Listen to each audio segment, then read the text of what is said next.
नमस्ते। आज के इस विश्लेषण में हम एक बहुत ही दिलचस्प और ज़रूरी विषय पर बात करने वाले हैं। एक ऐसा टॉपिक जो सीधे तौर पर इस बात से जुड़ा है कि हमारी शिक्षा व्यवस्था को सिर्फ किताबी सिद्धांतों से बाहर निकालकर असल जिंदगी के व्यवहारिक सच्चाइयों के साथ कैसे जोड़ा जाए। आज हम समाजोपयोगी उत्पादक कार्य यानी SUPW की गहराई में उतरेंगे, जो हमारी शिक्षा के क्षेत्र में एक गेम चेंजर साबित हो सकता है। तो शुरुआत में एक बहुत बड़ा सवाल हमारे सामने आता है।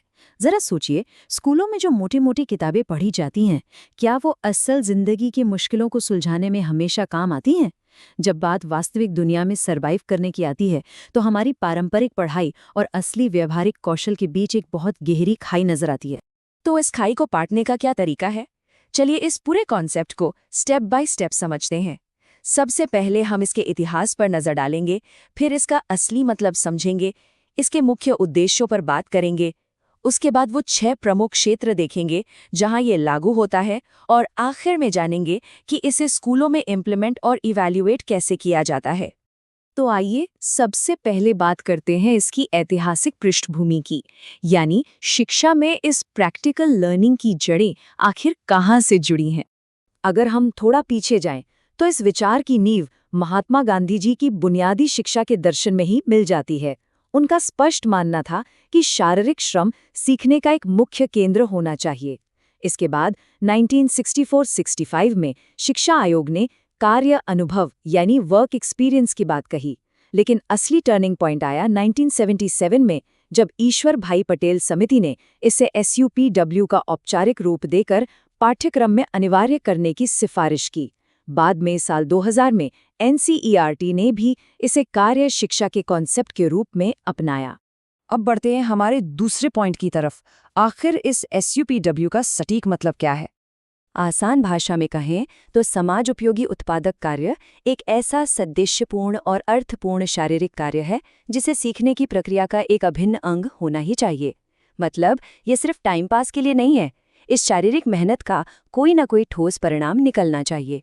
या तो कोई उपयोगी वस्तु बननी चाहिए, या फिर समाज को कोई सार्थक सेवा मिलनी चाहिए। और सच कहूं तो यही वो असली बदलाव है जिसकी हमें सख्त जरूरत है। हमारा सारा फोकस सिर्फ किताबी ज्ञान से हटाकर शारीरिक श्रम और उसके असल जिंदगी में इस्तेमाल पर आना चाहिए। इस पूरी अवधारणा के पीछे एक बहुत ही गहरी सोच है। शारीरिक मेहनत करने वालों और मैनुअल लेबर के प्रति एक गहरा सम्मान और गरिमा पैदा करना। चलिए अब बात करते हैं इसके मुख्य उद्देश्यों की। आखिर SUPW को इतना जरूरी क्यों माना गया है, और इससे चरित्र निर्माण कैसे होता है? इसके पीछे कुछ बहुत ही मजबूत कारण है। पहला, ये छात्रों में सामाजिक मूल्य विकसित करता है, जैसे कॉन्फिडेंस, एक दूसरे का सहयोग करना और सहनशीलता। दूसरा, ये श्रम के प्रति आदर का भाव पैदा करता है। तीसरा, रेगुलरिटी और अनुशासन जैसी अच्छी आदतें डालता है। और सबसे अहम बात, ये आत्मनिर्भरता को बढ़ावा देता है। मकसद ये है कि युवा भविष्य में सिर्फ नौकरियों के पीछे ना भागें, बल्कि उनके पास अपनी आजीविका कमाने के ठोस व्यावहारिक हुनर हों। इस बात की गहराई को समझने के लिए जरा उत्तर प्रदेश राजर्षि टंडन मुक्त विश्वविद्यालय के इस प्रतीक चिन्ह को देखिए। इस पर उकेरे गए शब्द हैं स्वाध्याय, स्वमंथन और स्वावलंबन। यहाँ ये स्वावलंबन यानी आत्मनिर्भरता का संदेश स्पष्ट रूप से शिक्षा के अंतिम लक्ष्य के रूप में दर्शाया गया है। और मजे की बात यह है कि यही SUPW का भी मूल मंत्र है। अब हम आते हैं इसके सबसे प्रैक्टिकल हिस्से पर, वो 6 प्रमुख क्षेत्र जहां ये उत्पादक कार्य असल में लागू होता है। इकाई 6 के अनुसार इस उत्पादक कार्य को मुख्य रूप से 6 व्यावहारिक कैटेगरीज में बांटा गया है। पहला, स्वास्थ्य एवं स्वच्छता। दूसरा, भोजन एवं पोषण। तीसरा, आवास यानी शेल्टर। चौथा, वस्त्र। पांचवा, संस्कृति एवं मनोरंजन। और छठा है सामुदायिक सेवा। देखा जाए तो इनमें हमारे जीवन को बनाए रखने वाले कौशलों की एक बहुत ही विशाल और जरूरी वैरायटी शामिल है। थ्योरी से बाहर निकलकर अगर ग्राउंड रियलिटी की बात करें, तो इन क्षेत्रों में असल में क्या क्या किया जाता है? इसमें नालियों की सफाई करना, जल स्रोतों का रखरखाव, जैविक खाद बनाना, सब्जियां उगाना, जर्जर भवनों की मरम्मत करना, सिलाई और ब्लॉक प्रिंटिंग और यहाँ तक कि सांस्कृतिक प्रदर्शनियों का आयोजन भी शामिल है।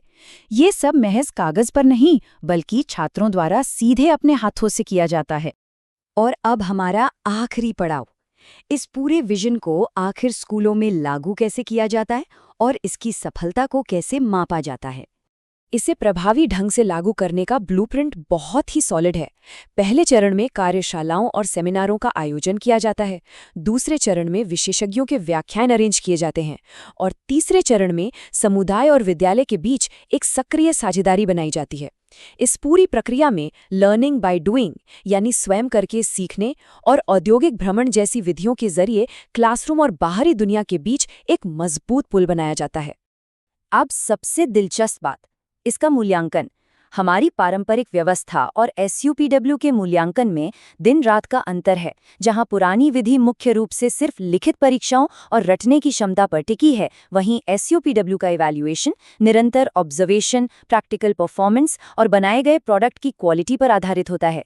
ये रट्टा मारने वाली व्यवस्था से बाहर निकलने का एक बहुत बड़ा कदम है।